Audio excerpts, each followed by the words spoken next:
Pasangan calon presiden dan calon presiden Capres-Cawapres nomor urut 3 Ganjar Pranowo dan Mahfud MD menyerukan penghentian deforestasi alias pembabatan hutan di Indonesia.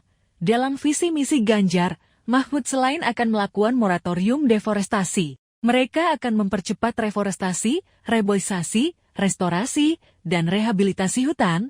Deforestasi merupakan salah satu masalah lingkungan yang serius di Indonesia. Deforestasi menyebabkan hilangnya hutan yang berdampak pada berbagai masalah lingkungan, seperti perubahan iklim, banjir, dan kekeringan, kata Ganjar dalam keterangan tertulis Sabtu 20 Januari 2024. Deforestasi adalah hilangnya hutan. Ini terjadi karena berbagai faktor, seperti pembukaan lahan untuk perkebunan, pertanian, dan pertambangan. Indonesia mulai menghitung tingkat deforestasi sejak tahun 1990.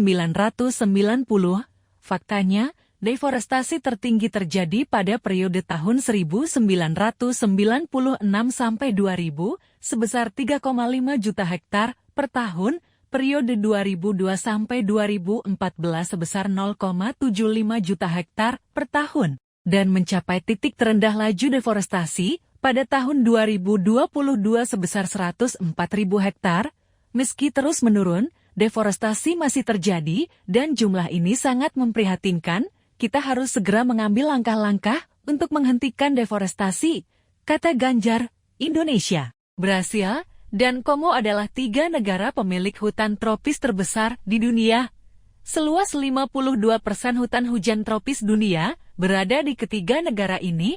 Berdasarkan data World Resources Institute, Brasil memiliki hutan hujan tropis seluas 315,4 juta hektar. Sekitar 80% berada di wilayah Amazon, sementara Kongo seluas 98,8 juta hektar dan Indonesia 83,8 juta hektar. Sejak tahun 2000, ketiga negara ini kehilangan luas hutan hingga jutaan hektar setiap tahun. Penebangan hutan untuk menghasilkan komoditas menjadi alasan utama. Penebangan ini dilakukan untuk industri, pertambangan, perkebunan, dan peternakan.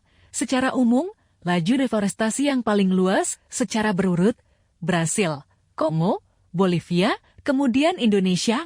Direktur Eksekutif Origa Nusantara Timur Manurung mengatakan, lahan hutan primer Indonesia tercatat berkurang 270.000 hektar pada tahun 2020, lebih rendah dari tahun sebelumnya yang mencapai 323,6 ribu hektar, berdasarkan analisis Origa Nusantara. Dari 83,8 juta hektar hutan alam di Indonesia saat ini, hanya 16,2 juta hektar 19,4% yang dilindungi secara hukum dan berada. Pasangan calon presiden dan calon presiden Capres-Cawapres nomor urut 3 Ganjar Pranowo dan Mahfud MD menyerukan penghentian deforestasi alias pembabatan hutan di Indonesia. Dalam visi misi Ganjar, Mahfud selain akan melakukan moratorium deforestasi, mereka akan mempercepat reforestasi, reboisasi, restorasi, dan rehabilitasi hutan. Deforestasi merupakan salah satu masalah lingkungan yang serius di Indonesia. Deforestasi menyebabkan hilangnya hutan yang berdampak pada berbagai masalah lingkungan, seperti perubahan iklim, banjir, dan kekeringan, kata Ganjar dalam keterangan tertulis Sabtu 20 Januari 2024. Deforestasi adalah hilangnya hutan. Ini terjadi karena berbagai faktor, seperti pembukaan lahan untuk perkebunan, pertanian, dan pertambangan. Indonesia mulai menghitung tingkat deforestasi sejak tahun 1990.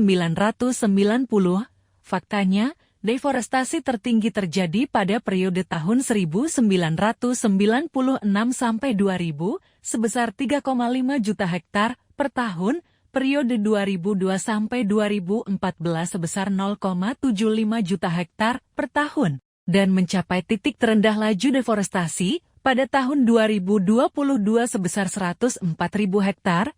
Meski terus menurun, deforestasi masih terjadi dan jumlah ini sangat memprihatinkan.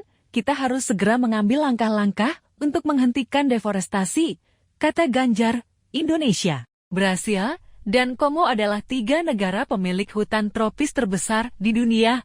Seluas 52% hutan hujan tropis dunia berada di ketiga negara ini. Berdasarkan data World Resources Institute, Brasil memiliki hutan hujan tropis seluas 315,4 juta hektar. Sekitar 80% berada di wilayah Amazon, sementara Kongo seluas 98,8 juta hektar, dan Indonesia 83,8. Download Tribun X sekarang, menghadirkan lokal menjadi Indonesia.